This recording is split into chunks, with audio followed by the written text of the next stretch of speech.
Every 66 seconds, someone develops Alzheimer's, and by the year 2050, that number will be every 33 seconds. And as it becomes more common, the need for support services is also growing. Tonight, we take a look at one program helping people in the metro navigate memory loss. Here's Amy Hockert. I'll try to catch up with you. Marion and Larry Hines have been walking through life together for 49 years. We've lived in this area all of our married life. Their foundation built on two mottos: keep busy. There's nothing that stops us from walking. And keep a sense of humor. I was fixed up with someone else and he was fixed up with somebody else, but we ended up being together. She forced herself in on me. Marion and Larry, better known as Tiny, love to talk about the good old days. They take those walks down memory lane because those are the days Tiny remembers best. That very day she told us that it was mild cognitive impairment, probable Alzheimer's. So that was August 13th, 2013. You don't forget those dates.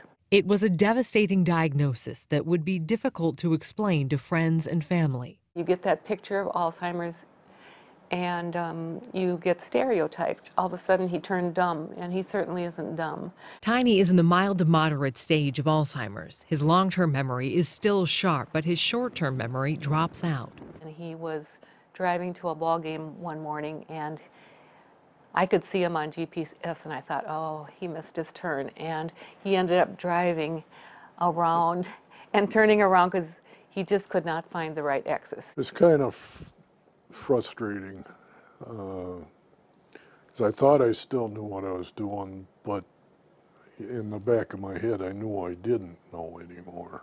They've also had to navigate the emotional side of dementia: frustration, a loss of independence, downsizing their entire life. They've learned a lot, and now they're building a bridge for others walking the same path. You know, as Marion and Tiny a few years ago wanted this to happen. Welcome to the Memory Café. And things have been going well at our house. It feels just so settled to be in our townhouse. A few years ago, Marion and Tiny called the Anoka County Family Caregiver Connection, hoping to start a support group. Then they got their church on board, and together they've all created a safe space for those battling dementia and their caregivers. This group has been a blessing. I remember calling the county and said, I need some help. I don't know how to deal with this. About 20 people meet at this Memory Café at Faith Lutheran Church in Coon Rapids twice a month.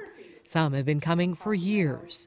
It's their second favorite place after the Timberwolves. Others are just testing the waters. Diane was diagnosed a year and a half ago, and so we're just starting our journey. We're on a downslide now, have been the last year, but just go step by step.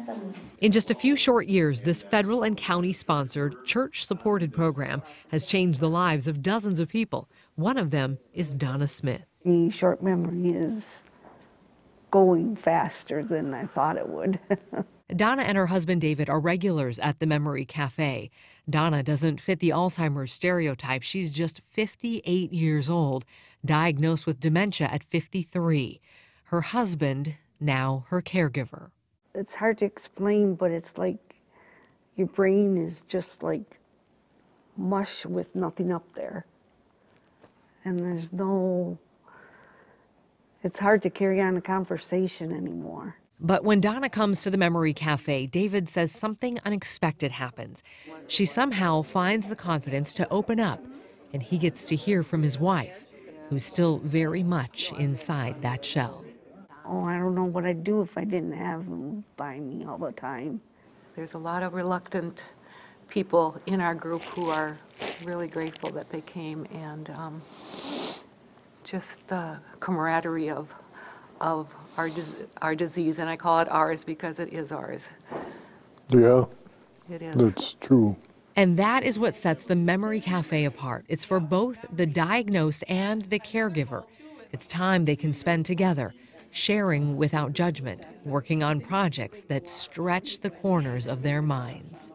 This was us on the lake, our pontoon, and wonderful memories. Oh, it's just so important for me to put myself on these scary places where I just want everybody who's sitting at home to come and join us. Because while it's nice to walk hand in hand down memory lane, the best part of memories is in the making, not the remembering.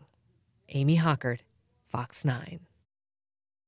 And that support system is so important. There are about a dozen memory cafes in Minnesota, and we put a link on our website, fox9.com. You'll also find information if you're interested in starting one of those groups in your community.